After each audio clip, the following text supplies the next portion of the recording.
Para sa salitang dagan sa panlaping an. Daganan, dinaganan, dinadaganan, dadaganan. Huwag mo akong daganan. Daganan mo ang papel para maging diretso. Dinaganan ko ang gulay ng malaking bato para lumambot. Dinadaganan ko si Ana para hindi makakilos. Para sa panlaping ma at an. Madaganan, nadaganan, nadadaganan, madadaganan. Hindi ko madaganan si Ana kasi masyado siyang malikot. Nadaganan ng aso ang kanyang anak kaya namatay.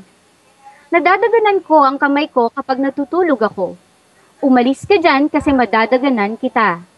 At para sa panlaping maka, makadagan, nakadagan, nakakadagan, makakadagan. Hindi ako makadagan sa kanya. Nakadagan ka na ba sa isang malaking tao? Nakakadagan ako sa aking asawa kapag nakahiga siya. Makakadagan pa kaya ako sa aking asawa?